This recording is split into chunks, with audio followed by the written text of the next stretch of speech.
Hello, my friends. Greetings to all of you. I hope you have studied the practice manual of chapter 1 and chapter 2. So, today we are going to start the revision in MCQ format of chapter number 3, Protection of Information Systems. Before we proceed, I want you to pause a while, and if you have not completed these two chapters, please go back and see those and then come to this. Or you want only this chapter, then stay tuned to the video. And one more thing, for the mentoring sessions, if you have any query or you feel that you need some guidance, the link has been given where you can enroll for it, or my email is also available in the description where you can just contact me to know further details about the mentorship. Okay, so this is not every kind of thing where you just come talk and have a discussion and have a normal age. No, it's not like that.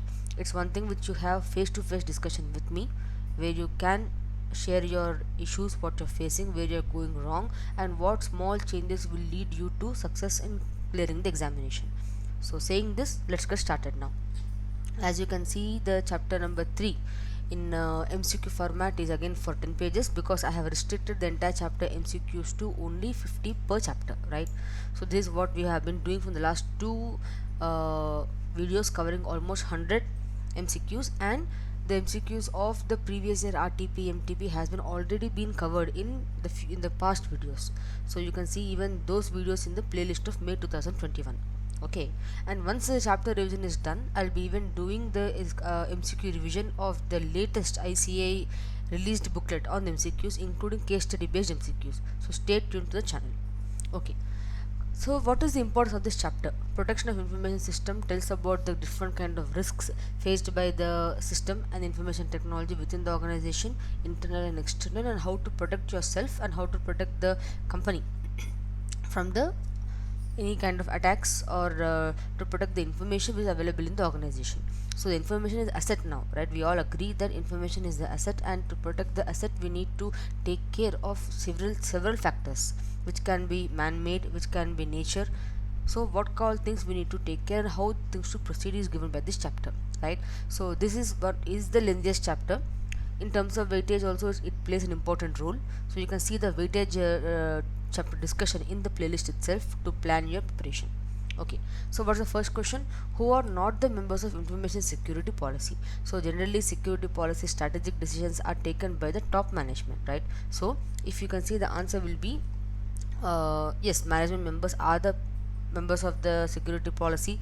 Clerical staff cannot be the members of security policy. Technical group will be a part, because unless until we know what is the technology involved, even the management can't take decisions. So technical people and even legal experts, to take care of any policy formulation, we must know what law states and how much level we can apply security there. So A, C and D, these people will form part of the security policy, but clerical staff will not form part of the information security policy membership. Then which of the following is not a component of security policy? So the above question was which of the following people were not the member of the security policy. Now the question, which of the following is not a component of the security policy? Okay, so before seeing this answer to the question, let us see a bit of the last day revision notes. So why do we need protection to the information system? What is the thing that's forcing us to give this kind of make this kind of policy, apply standards and safeguards? First thing, risk. What is risk? Risk is something where you can find that your asset is under any kind of threat, right? There's a vulnerability which you need to protect. So emerging risk is causing the need to apply protection for the information system, and the risk have led to a gap between the need to protect the system and degree of protection applied, right? So this gap which is causing the risk, and the gap caused by this thing, the difference between the level of security or safeguards we are applying and what we should apply. This is due to widespread use of technology, interconnectivity of system, elimination of distance, time and space as constraints, unevenness in technological changes, devolution of the management controls, attractiveness of conducting unconventional attacks on the organization, and various external factors like legislative, legal and regulatory requirement. Okay, then information system security plays a very important role in protecting the assets and assets from loss or damage to the organization, and also providing various security objective compliances. So once we have a something called information system security, then we know what needs to keep in there. So what are the attributes, so what are the main things that will be focusing on the security aspect? So confidentiality, integrity, availability are the three main important attributes for any information system security. Okay, then uh, we can even understand what what the information security policy should address. Okay, we have a policy in the organization for every aspect, so each policy will talk about something. For example, HR policy will talk how to hire, finance policy will tell what type of capital is, do we need short term working capital, do we need long term, do we need debt sourcing, what kind of finance should be done. So every policy is set to address one situation. Similarly, information security policy also must try to address some issues. What are there? A definition of information security. So, what is information? What is information security? As per the organization, what is it? So, definition of information security, reasons why information security is important to the organization, its goals and principles, a brief explanation about security policy, principles, standards, and compliance requirements. So, the policy will state what all should be complied with. Then, definition of all relevant information security responsibility and reference to supporting documents. So, to say you have this policy, what all documentation you require.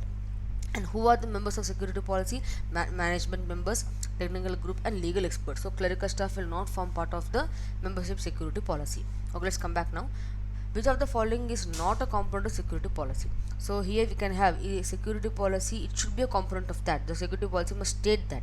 So security organization structure, yes, it will show how the organization structure is there, what all protocols are there in an organization. Then identity management, access control, it should be a part of security policy, because when we can identify who is the person accessing it, then only the access can be granted. So protocols will be given, the logs can be given of what should be the identification mark. Business strategic plan, this cannot be form of security policy. Based upon the business strategy we can define our security, but depending upon the security we can't define our business strategy there. Then business continuity plan, yes, security policy is written to order to enable the organization to survive and thrive any situation. So business strategic plan will never form part of the security policy. Okay, yeah, sorry, don't take this B1, it was wrongly applied. Then dash is defined as policy, procedure, practices, and an enterprise structure that are designed to provide assurance, reasonable assurance that the business objective will be achieved and undesired events are prevented, detected, and corrected. So this definition, I think you can easily guess what does the definition say. So it's asking what is this thing? Is this controls? Controls is defined as policy, procedure, practices of the enterprise structure. Controls will provide reasonable assurance that the business objective will be achieved and undesired events can be prevented or detected and corrected. Risk is something which is showing that there is a weakness in the organization. Sorry, there can be a chance of some negative happening there. Attack is something where there is a weakness in the organization and it can be prone to a kind of it can be prone to, you can say, attack. Sorry, it can be prone to any kind of you have any kind of misuse or any kind of inappropriate action, that's called attack. And then threat is something where there's a weakness, there's a possibility that it can be a place where vulnerability exists, right? So control is the one which provides reasonable assurance. Then data administration group from data processing activity, system software group from application group. What does it mean? What does this two stand for? What is example? The following about two is example of classification of duty, segregation of duty, classification of responsibility, and none. So if you see, it's not classification of duty. Duties can be classified, but above example states is not. Data and system software completely different. So segregation of duty is the right answer here, because data administration is given must never be allowed to do data processing, and system software must be different from the application group. So segregation of duties is a must for getting more effective and giving more proper protection to the organization, because if one person does everything, there can be a possibility of misusing of the information there, right? Then a business continuity plan is considered as dash control. So if you can see, is it preventive control? Business continuity plan is kept in hand to protect the organization from happening if anything undesirable event happens, or it's only for the it is mainly kept to protect the organization from any event that actually occurred, and which must never, the event must not make the organization suffer. So the organization must thrive in even in those negative situations. So we can say it is not a preventive. It is not detective, it is only a corrective action. So business continuity plan is considered to be a corrective control. Okay, then who can be the possible perpetrators? So perpetrators means who are the persons who will be attacking the organization. So let us once go back to the last day revision. Okay, then if you come back here before going to that MCQs there, here you have one more small classification. So you must know how the information security policy is being classified. We have a user security policy which defines about the user security and acceptable usage. Then we have organization security policy which talks about the organization information security policy, network and system security policy, and information classification policy. And then we have last policy called conditions for connection, which talks about how and in what mode and what kind of systems can be connected to the organization. It's a common group kind of policy. Then what should be the components of security policy? We have purpose and scope of the scope document for the internet audience, the security infrastructure, document maintenance and compliance requirement, security organization structure, inventory and classification. So these are the components. Security policy must address these aspects there. It must say what is the purpose and scope, what is the infrastructure, what is the documentation maintenance requirements, what is the security organization structure, means even the security levels how you're providing, who is providing what kind of service to the organization, at what level each can provide the security there. Then information and classification of assets, description of technology and computing structure, physical and environmental security, identity management and access control, IT operation management and communication, system development and maintenance control, legal compliance, monitoring and auditing of the requirements. So these are the components of security policy. Okay, then what is the impact of technology on internal controls? Because we are having a lot of security things here, we implement a lot of internal controls in the organization to provide asset safeguarding, data integrity, system efficiency and effectiveness. That is the main goal of the security, internal security. So what are the how does this impact, how does the technology impacts internal control? First thing, it affects the trustworthiness of people, because we need to see how the people work in the environment, whether the person has that trustworthiness, can he act the same even in the controlled environment. So it will help us to know competent, trustworthy personnel, segregation of duties. The internal control helps in segregating duty, authorization procedure, it goes from one level to another level, record keeping, it has every transaction log, physical access to assets and records, management supervision and review.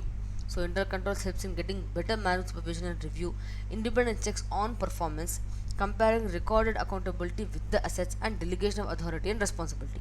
So this is the impact of technology on internal control. Okay, then what is the example of segregation of duty? We need to understand, because segregation of duty helps us in restricting the happening of any mishaps, or you can say happening of any fraud or any kind of undesirable event in the organization. For example, cash collection person may not be writing ledgers, right? He can manipulate the accounts. Similarly, there should be segregation of duty. So we have data administration from data processing, computer hardware from other group, system software from application group, and system analyst must be different from the programming group. So these are the examples of segregation of duty. Fine.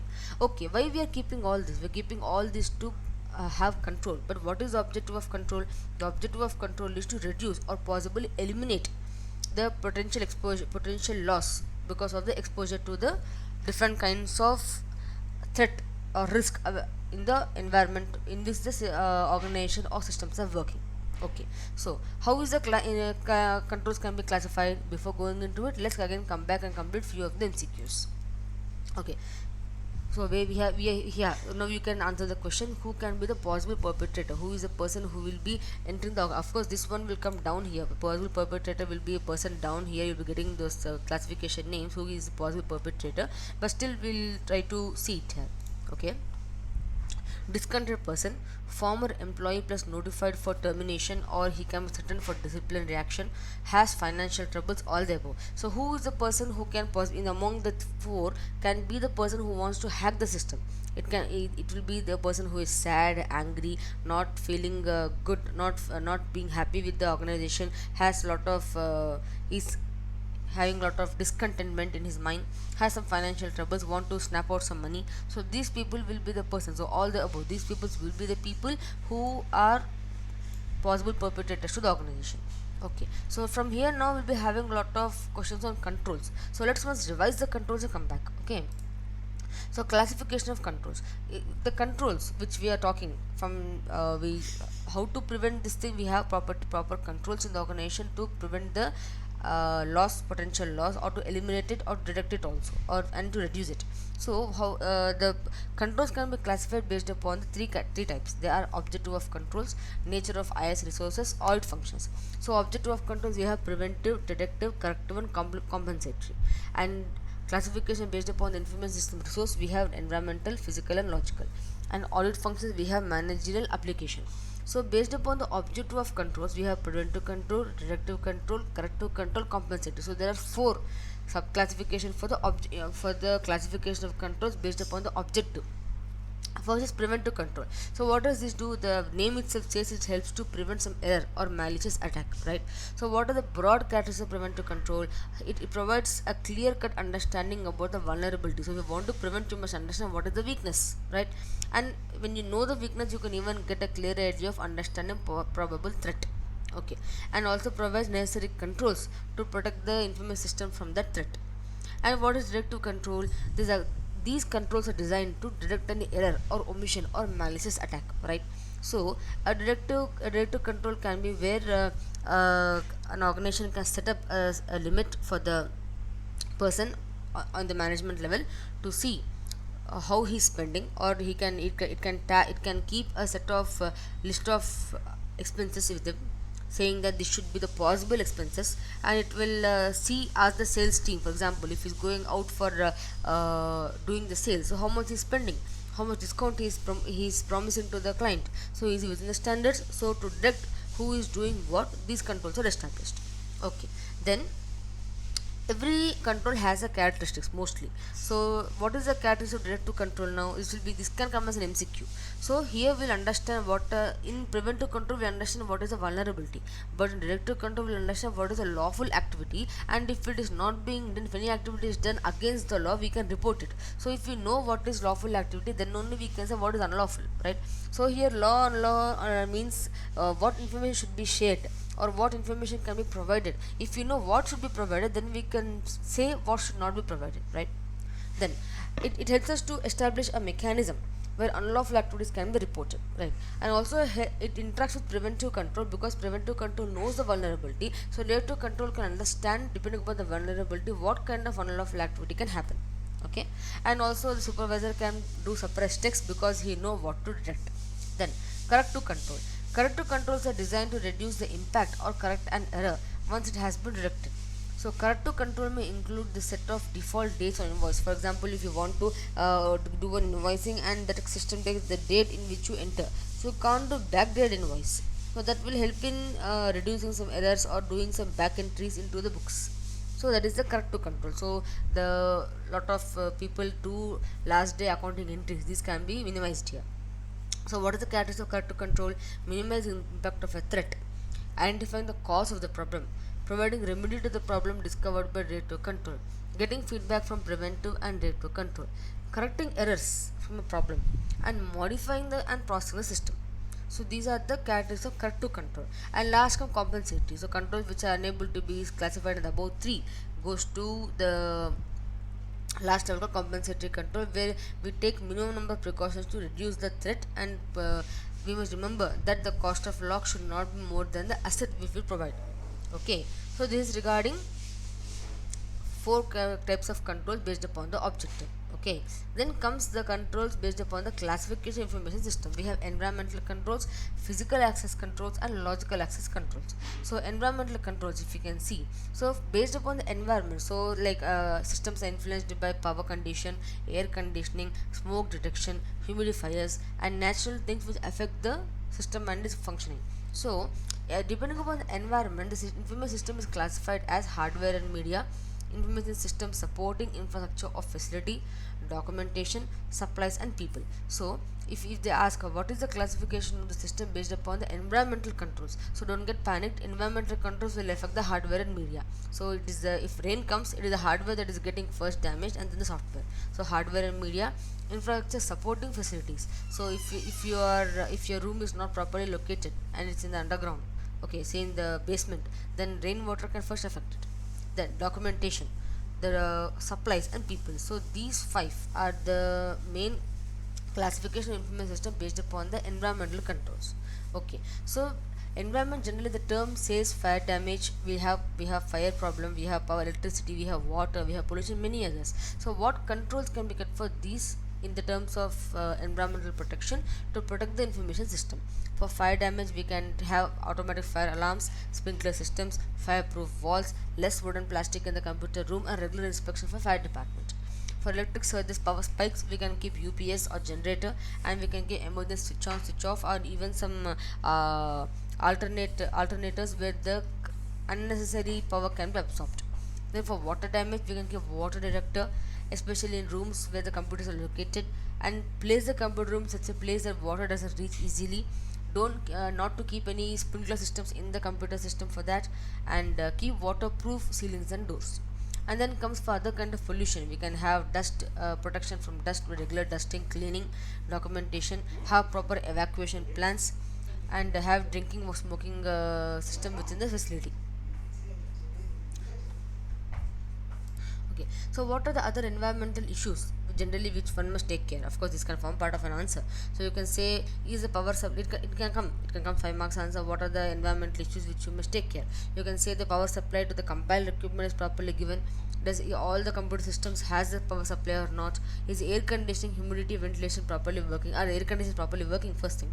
Then, is there any consumption of food and beverage in the computer department?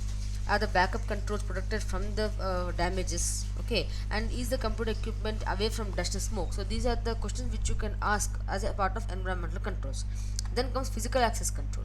In physical access control, we can physically protect the systems or computer systems with help of locking doors and biometric marks, visitor access, monitoring CCTV, those things there. So these controls help in establishing appropriate physical security and access controls, providing to the IT facilities, including on-site, off-site information device control. So provide we can prevent illegal entry. So we cannot avoid people to come and take our hard drives, right? So what kind of physical access controls can we have? We have locks on doors, okay, physical identification medium like badges or identity cards, or any kind of showing you can say showing ribbons kind of thing, logging facilities, manual logging or biometric electronic logging, those things. So we can have video camera, security guards, bonded personnel. Dead man door means one door opening, then closing a second door opening, then control visitor access means writing before entering there, computer terminal locks, alarm system, fencing, control of the employee hours in the organization, and secure report distribution card means who is using what, we there will be a distribution card there. Okay, but why are we doing this? Why? Because of doing this, what is the benefit? The thing is that the result due to any accident or intentional violation of access can result in abuse of data processing resource, can lead to blackmail, damage or theft, embezzlement, public disclosure of information, and unauthorized entry. So these things are actually not good. And now comes the question: who are the possible perpetrators? We have who are people who can give attack to the organization. It can be any person who's trying to learn hacking and he hacked it, so accidentally ignorant person, discontented person who want to get amount, not happy with life, want to do some damage to others, addicted to substance or gambling, he wants money, okay, he has some financial troubles, he's a former employee who wants to do some bad to the organization, he's an interested person want to know the details inside the organization, he's a competitor, he's on strike, people are on strike, or he's notified for termination, or he's been threatened for disciplinary action for his bad behavior. So these people want to take out their anger on the organization, so they can be the possible perpetrators. Okay, now let's come back. Dash controls are implemented to ensure that access to system data and programs is restricted to the authorized user only, so as to safeguard information against unauthorized use. Authorization is the first question here. So it's a logical access because the key word is that access system data and programs. Okay, physical access only restricts physically, and dual access only for ATM machines or any purpose, specifically saying dual access. Then logical access path. So what are the different type of logical access path we have? We have online terminals, dial-up ports where connection can be established, telecommunication network, and all the above. Yes, all the above will be the forming part of logical part. Then data that is waiting to be transmitted are liable to unauthorized access. So what is this kind of thing? This is the data transmits to telephone lines, you know that, so it waits for transmission. So that is in that time the data can be attacked. It's called asynchronous attacks. Asynchronous attacks, and it's not physical attack. No one goes and attack the data. It is not remote attack. It is asynchronous attack. Then form of asynchronous attack. So what kind of asynchronous attacks can happen? It can happen data leakage plus wiretapping, piggybacking, shutting down of computer, denial of service. All other different forms of asynchronous attack where data leakage can happen if there is no proper structure. Wiretapping is to listen somebody to tap the communication, listen to it or know the information. Piggybacking is to listen to the conversation, and shutting down of computer means sending code so that the computer does not perform the action, it shuts down itself and does not provide the denial of service means does not provide the action asked by the user. uh, of course the logical access questions are being coming now. Let us once see that also. So what are the different paths? Logical access means it is the it is not related to physical thing, it is related to the computer operation system, application of software, boundary control, encryption, all things related to the technological stuff which happens on the system and in the software. So here the logical access path are three types. We have online terminal, dial-up port and telecommunication network. So what are the things which we need to understand for logical things? For logical access we have technical exposure. So these are the issues which technical person or an organization must face with the logical access. So we have technical exposure, that is data bombs, the time bomb, Trojan horse, worms, rounding, salami technique and trapdoor. So in this what happens, each and everything is the technical aspects are involved. Like Trojan horse, it will be, it is kind of virus which will be available in that. Worms, this is also kind of virus which multiplies. Rounding down, it is a technique in which the things are being sliced off to one. Okay, then bombs, they are kept as separate, they are also malicious codes which are written to get activated and they destroy the data. So these are technical exposures which happen in the logical access. Okay, then what are the different kind of, what is the effect of these exposures? Because of these exposures there can be computer crimes. Computer crimes can affect and damage the reputation of the organization, right? So what can happen if these exposures happen? If the crime occurs, what will happen? There will be financial loss, legal repercussion, loss of credibility and competitive edge, blackmail and industrial espionage, disclosure of confidential, sensitive and embarrassing information, sabotage and spoofing. This computer crime exposure, the uh, possible things that can happen if this occurs there.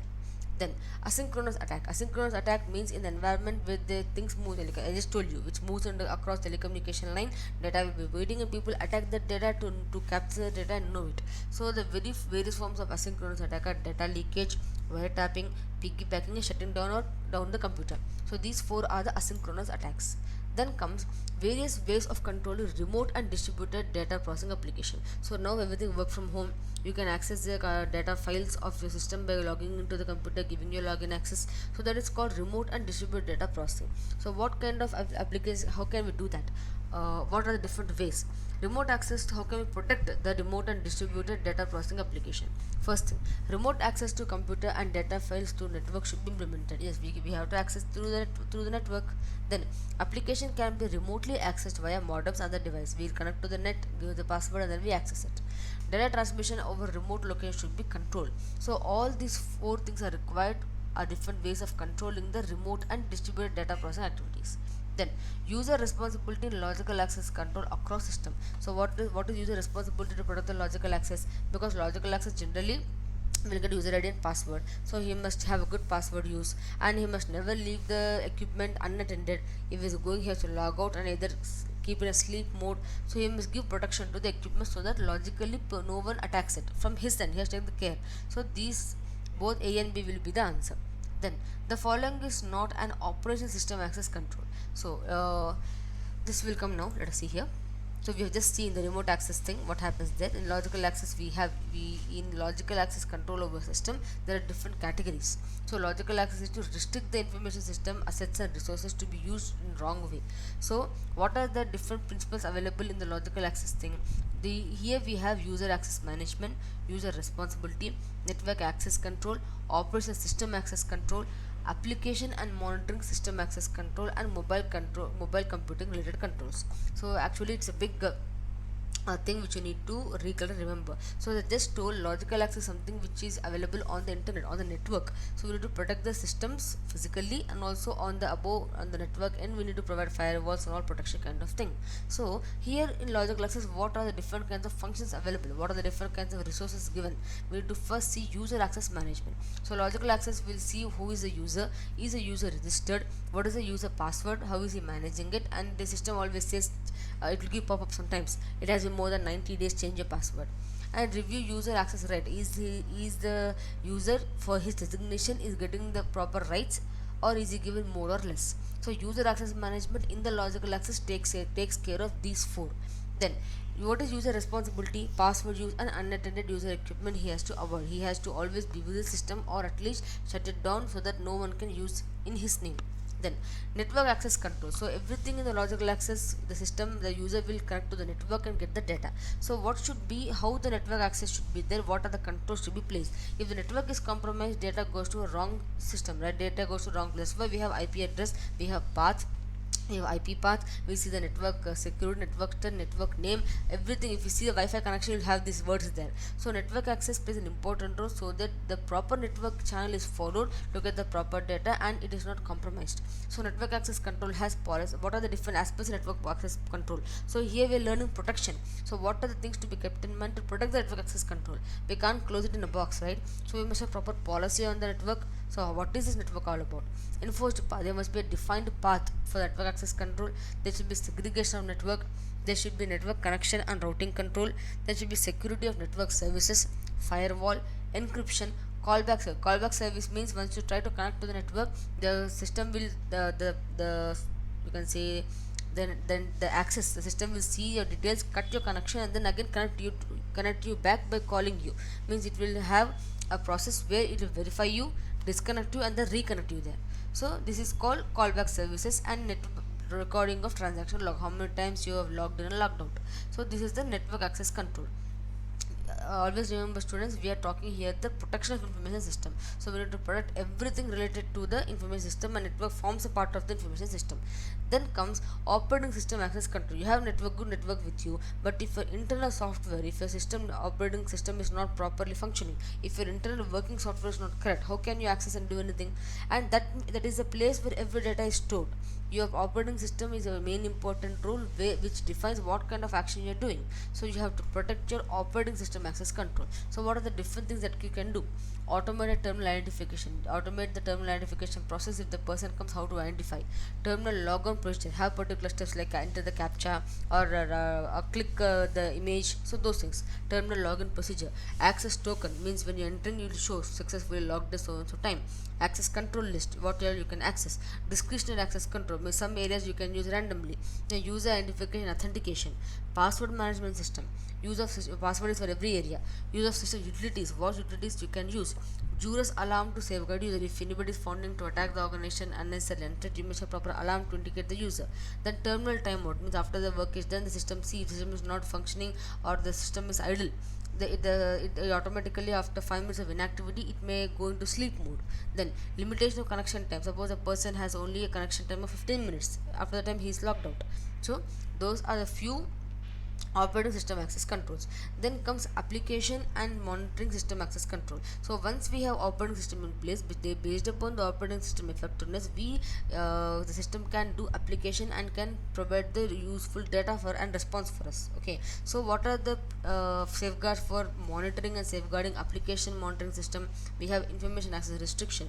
Why application? Application is a place where the system working is done. Operating system will give the data to the application system, and application must try to work and apply it. So we need to have information access restriction, sensitive system isolation, event logging, monitor system use, and clock synchronization. So these are applicable for application and monitoring system access control. Then we have mobile computer related controls. So these are related to logical access controls. Okay, the two which are presented based upon the nature of information system resources. It's a big one. You need to keep on revising the side headings which are easily drafted by me here. Okay, now let's come back. Following are not an operating system access control. So we have just seen what are the operating system access controls, right? So what can be the answer? Automated terminal identification, yes, it is there. Use of system utilities, sensitive system isolation, and limitation of connection time. Which of the following is not an operating system access control? If you see here, operational system access control, we have all these things, but we don't have this one. We don't have this sensitive system isolation.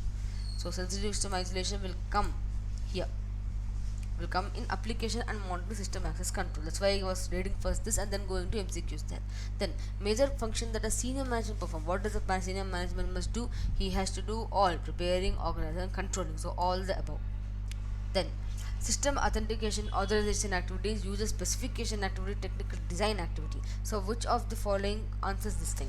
So we have system authorization, user specification, and technical design. It is not form part of the program management. Program cannot be managed like this. Program management talks about how a program must work. Quality management, no, it shows what kind of quality a system must provide or system provision service must look like. Operation management talks how system should work. But here we have system authorization, which can be done by program. User specification can come in operation, technical design by quality. But all the three are present in the system development management. So we must know how system must be developed. Okay. Then we have use of pre-numbered source document, use source document in sequence, periodically audit source document. What are these restrictions of? So let us, before going into it, once go back to the PDF here. We have again classification based upon audit function, third wing. If you can just see above, I am just scrolling back for you people. If you can see here, you have classification, you have completed based upon objective, preventive, directive, corrective, compensatory. We have nature of IS resource, environmental, physical, logical, and we have now dealing into audit function, managerial application. So classification of control based upon the audit function is our next criteria. Okay. This chapter is completely based upon side headings. You have to revise side headings. Okay. So here we have, I think it came a bit more down here. Come on, sorry. So classification based upon the audit function. We have managerial controls and application controls. Managerial controls means the controls accessed by the top management in protecting the information system. So of course top management is responsible for all here. It has to take care of everything.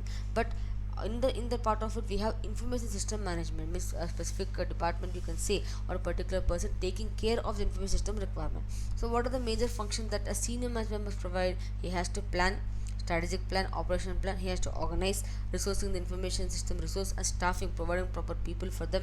He has to lead, motivate the people in the system person, communicate with them, and controlling. Overall control IS function, overall control system activity and system service. So he has to plan, organize, lead, and control. Okay, then we have in the managerial part, first one we have top management who does everything, we have information system management, then we have system development management. Okay, now organization, the top has given the thing, management has given the direction, so how to develop system. So system development management talks about the possible design, implementation, and maintenance of system application. So we have in this following protocols must be there. These people will do such kind of activities in the development of system. We have chapter 5 separate dedicated for system development, but here it is the, we are talking here about the controls based upon the audit function, and audit function we see the management functions, and we see when we are seeing the management function based upon the audit, what controls must be available to protect the system. So in the management there is a separate wing for system development, and when we are auditing the management we have to see what in the development team are they doing these things. We have system authorization activity, user specification activity, technical design activity, internal auditor participation, program testing, user test, and acceptance procedure. So in the audit, based upon the audit functions, the controls are divided into managerial and application. So in the managerial part we have different kinds of different management categories available, of which one is system development. In that are these people following these things is our focus. System development is separated in chapter number 5. Don't get confused in these two. Hope I am clear. Then comes programming management. So programming management talks about how to maintain the system, what to provide, what system must do, what not to do. So here we have to see, are they planning, controlling, designing, coding, and testing. In testing we have to see the different kind of categories like unit testing, integration testing, whole of program testing, operational maintenance. So these are the category for program management controls. Then in the management comes data administration. In the data administration we see if the proper definition of the control exists, is a proper backup control exists, and in backing up the control, in what are the different kind of controls in backing, how can you do the different kind of backup. See in chapter number 4 we have different kinds of backup, that is for the backup thing. Here we are talking about backup controls in data administration. So are we having dual recording of data, Are we doing periodic dumping of data? How are we tracking the logging of input transactions? Are we seeing the are we having a list of the changes happen to logging of the data? Then how can we get the data administration? How can we see, we are seeing in data administration, the in the audit function and data administration of the management, we are seeing definition control, existence of backup control. Then we have to even see access control, who are accessing the system, update controls, who is updating system, and who is being given the responsibility to update and how the responsibility has been given. Then concurrency controls, with this dual management, how to do it. Quality control, how this data quality is being maintained. Then comes the most favorite, quality assurance management, because now every organization having quality standards, want to maintain good quality product. So quality assurance management became very important and playing a hot topic these days. So why do we need quality standards? First thing, every organization want to provide safety critical systems because there is Indian demand for quality products. Organizations are more ambitious to achieve their goals now, so they want to have more quality stuff, and users are demanding more quality products in order to avoid the lot of repairs and things. Then the organization also concerned about the liability, because if they provide anything less than the good quality product, they have to bear the legal expenses. Okay, and poor quality can lead to higher cost, dissatisfied users, lot of maintenance service given to the customers, etc. And improving the quality of information system is a part of the worldwide trend, so everybody want to be in the trend of highest thing available to them. Then in the management we have security administration. So say we have seen the top management given direction, we know system processing people, we know data administration. So now we know quality assurance, so now we need system administration. In system administration we have people will take care of threat identification, so they see what kind of threat is there, do we have disaster recovery plan in place, and this is the insurance available or not. And last person will be operation management. So operation management are the people responsible for planning the day-to-day activities of the information system. So they see, so we need to see if the operations management is having computer operation procedure in them, are they having network operation, how which path the system must use, are they having data preparation entry, are they having production control, are they having file library, documentation program library, are they having help desk support, do they have capacity planning, performance monitoring, and do they have management of outsourced operation. So this operation management takes care of these activities. So these are side heading based, you need to revise again and again and again. Okay, then use of, now you can say use of pre-numbered source document. I think still I need to complete the big thing there so that you can come down and see the questions. Okay, let's complete thing, then we can come back. Okay, in application control, so what is application control? Application control is there to, you can say it's a kind of control in the organization for systems, so that people, when they try to access it from the outside, they have the responsible there. So even the employees, when it comes to information system, they have to have proper logins, they have to have proper protocols to apply. So management will provide this, but who is going to use it? User will be the employee himself or the outsider. So how the controls are based upon the usage.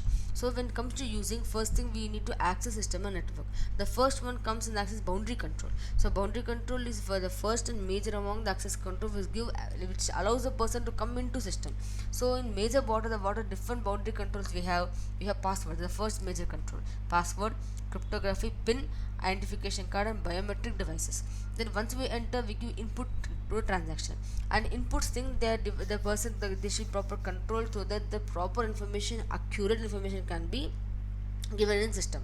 So the information input controls are divided into different classes. First thing, source document control, data coding control, batch control, validation control. So when you're inputting something into system, there must be these controls to ensure that proper input is only given to the organization.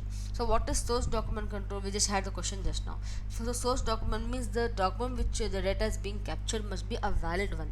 You can have pre-numbered source documents, so the documents are properly numbered first, so that no one can insert a wrong document there. So use of pre-numbered source document, use source document in sequence, periodically audit source document. Then we have data coding control, that is data coding control means transcription error, transposition error means everything is not, so you are entering 88830, you must not 888830, so you are making 3 as 8. So we should avoid transcription error and transposition error. Then batch control. So in batch control, you have to see the physical and logical control, means who is entering the data and how many entries are coming to form particular batch. Then we have validation controls. Validation controls means to validate, to authorize, to check that everything that's being entered is correct. In many forms we see validation to see if every data is being entered correctly or not. So in validation controls we have field interrogation, record interrogation, file interrogation. In field interrogation we have limit check, picture check, valid code check, check digit and arithmetic check. So it means it will see that characteristic enter, suppose there are 6 numbers, you can't enter 7th one. Picture check, if it says only JPG, you must have only JPG, not PDF. Valid code check, are you entering the proper codes. Check digit means are you able to check the number of digits entered. Okay. Arithmetic check, the calculation. So validation control is a part of, come on, is a part of what? Is a part of input control, and validation control has field interrogation, record interrogation, file interrogation. Only validation control can form 5 marks answer. So this chapter is completely decided, hence you have to revise. Come on people, let's do it. Field interrogation has limit check, picture check, valid code check, check digit, arithmetic check. Record interrogation has reasonableness check, valid sign check, sequence check. And file interrogation has version usage, internal external labeling, data file security, before and after image and logging, file updating and maintenance authorization, parity check. So file interrogation means which type of file you are using, internally what is labeled, externally what is it called, is it properly secure, before logging how does the file look, and after how it is looking, are the information properly updated, is the file maintained. All these things are taken care in the file interrogation. Again we have next in the application control we have communication control, and communication control itself will form part 1 5 marks answer. So communication control we have physical component control. Okay, in physical component control we have transmission media, communication lines, modem, port protection, multiplexers and concentrators. So physically how you are connecting to the systems. Then we have a line error control, means the data flows in a telecommunication line, so the line must not be prone to any attack. So we have error detection, error control. Then we have flow control. Flow control means how the information is flowing from one level to another. Then we have link control, how the systems are being connected to each other. We have topological control. Topological control means the LAN, WAN, how it is being used, at what level they are being used. Then we have channel access control, so who is polling, what is the contention method of taking the access. Then we have inter-networking control, between two networks a connection can be established with the help of bridge, router and gateway. So these are the communication controls. Then we have processing controls. So data processing controls perform validation checks to identify error during processing, right? So processor controls has error detection, correction, multiple execution states, time control and content replication, so to see your content not being repeated. We have real memory control, and we have virtual memory. Virtual memory is something you know, right? It is kept in, it's in the cache. So how the virtual memory is being accessed, how it is identified. Do we have authentication process for accessing the virtual memory control? Authorization, do we have proper authorization to that? Ticket oriented approach means once you raise a ticket, the problem is taken care. And list oriented approach. Then we have data processing controls. So data processing control, we will see how the data in the system is being processed. We have run to run totals, reasonableness verification, edit check, field initialization. So do we have proper field? If we saying number, are you keeping number or word? Then exception report, what are separate exception which we can file when we are processing the data. Then so let's come back here. So now you can answer use of pre-numbered source document, use of source document in sequence, periodically audit source document. All these parts are the source document control. Is it now easy, right? And types of validation controls, we have field interrogation, record interrogation, file interrogation, right? All the above. Then parts of record interrogation. In the parts of record interrogation, we have reasonableness check, valid sign check, sequence check, and all the above. Yes, all these three are available in the record interrogation. Then bridge, router and gateway are dash controls. It is, we can say it is internet networking controls, right? That's why I was revising first that. Then few are the, give please example of access control. No, the answer will be easy. Generally all the above should be answer, but sometimes we have seen even in last two videos all the above generally will not form part of the answer. So what are the few access controls? We have identification, authentication and authorization. Then okay, now a sequence check between transaction master file, ensure all records and files are processed and maintain suspense account, process multiple transactions. These above related to data entry. So above data entry, what can it be? So we are seeing the sequence transaction, we are updating, we are processing transaction. So we are not reporting to anybody, we are not having any remote controls, we are not accessing any records. We are trying to update and provide a proper record there. So we are trying to provide the update controls in the database control. Okay, then comes the 122nd. We have standing data, print run to run total controls, print suspense account entries, existing recovery controls. So what are these? Are we reporting? Come on, you can just try to make a guess now. Are we reporting here? Exactly. We are printing the documents, we are running the total print suspense entry, we are seeing existing controls in the database control. So we are trying to report. We are doing the relating to report controls in the database controls. We are not seeing the remote access, we are not trying to update it, we are not trying to access it. Okay. Then which is following is not a part of data integrity policy. This one should not be form of it. Virus signature updating, yes, how is the virus spreading? We need to know. So it is a part. Software application, offset backup as to how the backup is being taken, quarter and year end backup. So software application will be a part of data integrity policy. Then authorization, budget and cancellation of document. So what is this thing? You're authorizing, you're authorizing and cancellation. So these things will come under data integrity. So no, sorry, this comes under the financial controls, because here you're providing authorization to the finance, your budget and cancelling the document. So this comes under the financial controls. Then dash shall be fraud committed use of technology. So technology fraud is cyber fraud. So let's come back here. Okay, so here we have database control. So database control serves to protect the integrity of database. So integrity of database means how the user is interacting it, how the database being updated, and most things. So what are the major update controls? Update means updating the database, just we have seen in the MCQs. It is sequence between transaction and master file. Are the sequence being properly done? Ensure all records and files are processed. Process multiple transactions for a single record, and maintain suspense account. This is the major update control. And when you're updating database, how do you report the controls? We have standing data, we print run to run totals, we print suspense account, and we provide existence and recovery control. So these are the database controls. Then comes the output control. Output control means how the output is being given, how the what format is being given, how the storage is being done, how many times the to output is given to the external storage. So we have various output controls like storing and logging of sensitive information, how the information is being protected. Then logging of output program execution, how you are coming out of the program or how you are going in. Then spooling and queuing. Then controls over printing, who can control, how much can control, which document can be controlled, what printer to be used. Then report distribution and collection controls, and then comes retention controls in the output control. Over these all belongs to the application control, which is a part of the control based upon the audit function. But overall every organization will have some general controls based upon the basic policy, right? Information technology general controls are the basic policy procedure that ensures that organization information systems are properly safeguarded, and application programs and data is secured, and operations are not at all disturbed. So this is the general controls will be existing for every organization, right? Okay, so we can say that what are the most common type of information technology general control. We have logical access control over the infrastructure, we have a control on system development life cycle, we see how the program changing is taken care of, how the data center physical security controls are taken, system and data backup and recovery controls, and computer operation controls. Then what is the classification information? We have top secret. This is 5 marks answer, you must remember. There are 5 classification information. There are top secret, highly confidential, proprietary, internal use, and public documents. Okay, then comes the most important thing, data integrity. Everything is done to secure the data and the information, right? So primary objective of data integrity is to prevent, rate and correct any errors in the transaction that flows through various stages of specific data processing system. And to ensure the data integrity, we see the different kind of input storage data and how the data and programs are being classified and being used.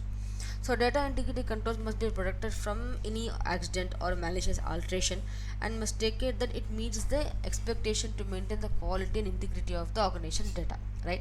So what are the different factors that to take into care while protecting the data? First thing, to assess the data integrity, you need to have the following procedure. You must have virus detection and elimination software. Okay, you must have data integrity and validation control, which will provide assurance that no information has been altered and the system is functioning effectively. Okay, so what are the different categories of integrity control? We have source data control, from where it is coming. Input validation routine, how is the input is being given, is it valid or not? Online data entry control, how the online entry is being done. Data processing and storage, how the processing of data and where it is being stored. output control, which kind of format is being used and how the transmission is being taken. So data controls also form part of 5 marks of answer. So 6 category of integrity controls are available. Then the controls are there for input, validation, output and storage.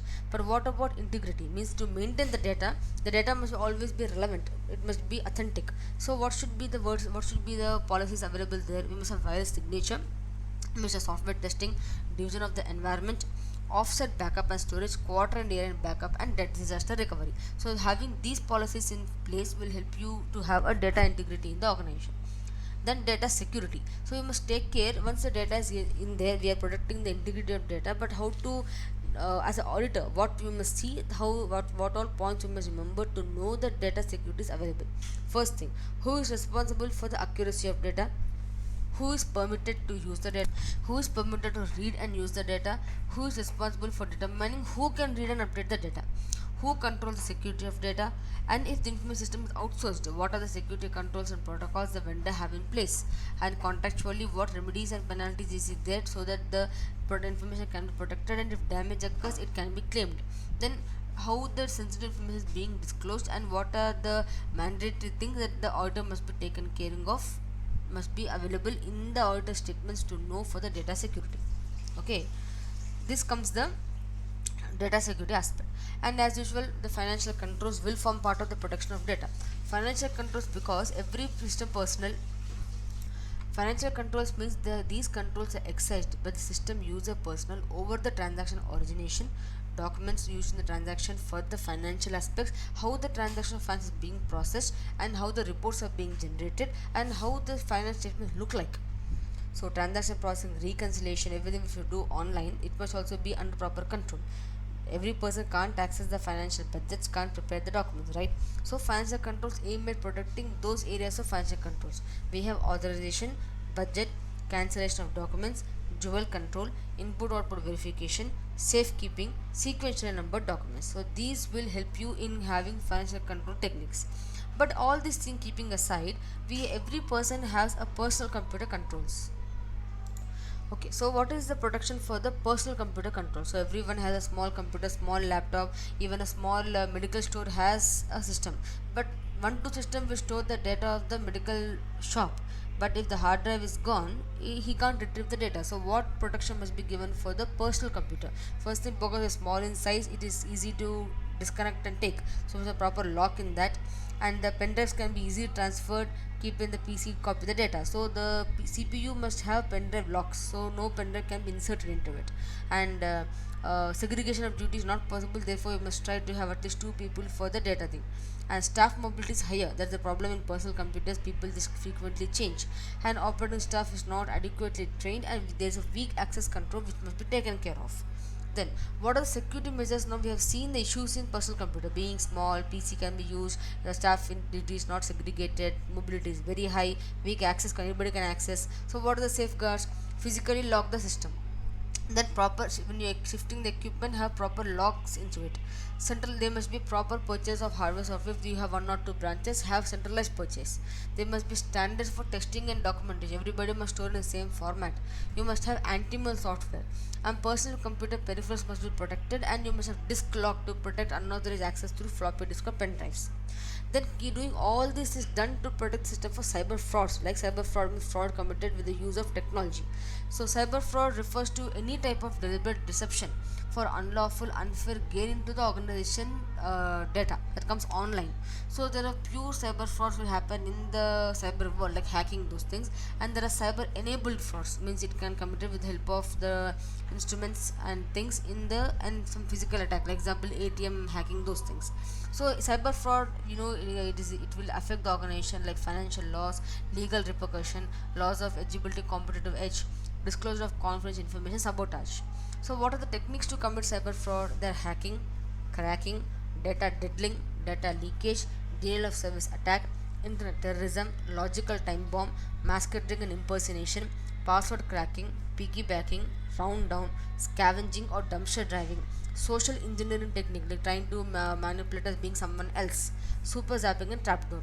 We are not revising each and every definition. I advise you to go to the practice manual for revising. I'm just revising the side headings for you to easily remember. Okay, so let's come back here. Which of the following is impact of cyber frauds? All: financial loss, legal repercussion, loss of confidential disclosure information. So all will form impact the cyber frauds. Then a dash is essential foundation for effective and comprehensive information security program. Now, what is required for effective information security? You must have information security policy, information classification policy, condition for connection, and management policy. First, we need security policy to provide security program, right? Then dash specifies technology and methodology to be used in secure system. So what will say? Does the procedure say technology to be used? Does the standard say technology to be used? Does the policy say technical to be used, or all? No, only policy specify what kind of technology and methodology to be used. After the policy is set, then the policy will give standards to follow and procedures to apply. Okay, then dash normally assist in implementing application information security policy. What will help? Just a minute, people. I'm extremely sorry for this question. It is standards. Sorry. Dash specify technology and methodology to be used to secure system. So specified technology is done by standards and implementation is done by the procedure. Okay, so procedures will help you in implementing and standards will help you knowing what type to use. Policies are set above. Policies set by the management to get the security of information. Policy has standards which will specify the technology and methodology to be used, and procedure will help in understanding and implementing the taken path. So this is the classification. Okay, so don't get confused. I'm extremely sorry. The 128 answer is B. Standard specify technology and methodology to use a secure system, and procedures manually assist in implementing. Sorry, procedures normally assist in implementing the applicable information security policy. Then we have dash sets out the responsibility requirements for all IT system user, system reference user, line management, and staff owners. We have user security policy. The name itself says it will specify the responsibility of the user. Then we have dash refers to the concept of distribution of work responsibility. The main purpose to prevent direct error and irregularity by applying suitable controls. You can immediately get the answer. We have segregation of duty. It is the concept that will refer in distribution of work responsibility among the organization. Okay, then employing qualified personnel, segregation of duty, access control. Example of dash, we have just gone through everything. So we are having employed person segregating duty. We are trying to prevent any kind of error in the organization. Then when management gets regular reports of spend of data against profiled spend, including hash totals, performance reporting, and variance examples. So the management trying to correlate, it's trying to what, it's trying to detect, it's trying to detect the kind of error done by the employee, so it's getting regular reports. Okay, the suppress check is given by whom? Suppress check can be done in directive control only. Then contingency planning, backup procedure, rerun procedure, changing input value to applicant system. All these kinds of example of what we have just seen it. This contingency planning, we are trying backup procedure. We are trying to correct an error that occurred. So this is corrective control for which we apply the contingency planning, backup procedure, rerun procedure. All these things there. Then dash is used in low security situations or when a large number of entrants and exits must be used at all points of time. So in different kind of locks, low security is required, or it can be happen where large number of doors must be used. So we have cipher door locks. It's not bolting and electronic, we use cipher door locks where we have low security issues or where there are large number of entrances. So it is easy, it is technology enabled. When we are afraid to that there are many doors to close, this lock can help us there. Then we have dash uses an individual unique body feature, voice, retina, fingerprint, or signature. As the name says, body feature, so it's a biometric door locks. Then let us match this personal identification card. So personal identification card goes to issued to personal visitors, color can be changed. Yes, plastic cards for identifying customer. Let's see what is the proper answer for us. Identification number, it's a personal identification number. You can say secret number assigned to individual, so it is one is A, okay, one is C. Okay, so this should be the answer. Let's check once. Plastic cards, card used for identifying, yes, 2 is A. Identification badges issued to personal visitor, color can be changed. This should be the answer for the question. Then a responsible employee should escort all visitors. What is this? Their definition must allow you. Visitors may be friends, so one person must accompany him. This is called bonded personnel. No. Is a dead man door? No. Is a security guard? No. It is controlled visitor access. So it is a person where you are controlling the visitor access to every place by making a responsible employee be with the visitor always. Okay. The dash are system based mechanism used to designate who or what to do, having specific access to a system and type of system, resource, transaction, functions, etc. So we can say once the system name comes, system access and these things come, need not worry, it must be a logical access control only, because physical access control deals with the things, environmental control for the environment, and restricted access control is for the entrance part only. Then dash users, using a dash, user can one location can connect remotely to another location. What can he do? By using a dial-up port. See, LAN connects the networks in a particular area, you can't go to other place.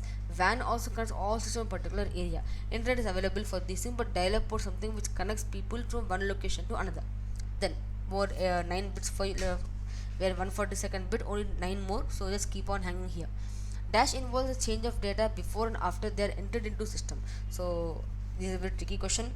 You can see, but one chance is that data change is there, so we can say data diddling. Data diddling means once the data is entered as let us say August 15th 2021, so the data can be changed to August 15th 2012, so it is data diddling. Bomb is a virus. It tries to damage system, it does not change data. Trojan also same, worm also does the same, it affects the system and tries to damage it but does not change the data. Again, come on, now let's match again. So what is bomb? Bomb is, yes, does not cause damage to system but copies itself to several places in computer network. This should be the answer. Let us see. Trojan horse, malicious program hidden under authorized program. Worm, bad code deliberately planted inside. Maybe this should be the answer. Let us see once. Bomb. No, this cannot be. Wait. One answer which I am recording is Trojan horse. Trojan horse is a malicious program under a authorized program. So 2A. So one answer I got here. Then bomb. Bomb is does not damage, and worm, no, bomb is yeah, correct, does not cause damage to system, and worm is bad code deliberately planted by the insider. So this should be the answer here. Okay, next, dash involves slicing of small amount of money from computer system or an account. So it is salami technique where the small amount of money is rounded off and sent to some other account. Okay, it's very small amount, does not look as a big thing to take, but when much amount is being directed, it becomes a big amount there. In which computer crime technique the user thinks that he she is interacting with the operating system. So here, interaction, so the operator thinks that he is talking to the proper user, but he can be a person who is trying to damage system. There is spoofing means trying to make the operating system think it is talking to a proper person. Then dash can provide intruders with important information about the message being transmitted, and the intruder can manipulate. So here the transmission is being affected and data is manipulated. So here the about see, piggybacking means hearing some other people conversation. Data leakage means proper protection is not given, everything is leaked there. Subversive attack is the attack caused to the data itself. But wiretapping is something where the data, when it's waiting in a proper line, it is being intercepted and the data is being manipulated. So wiretapping will be the answer. Come on, last 4 now.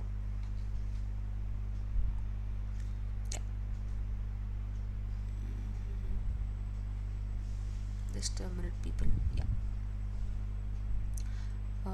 Okay, it is, sorry, this is last 5, 146. Dash can provide intruders with important information about the message being transmitted.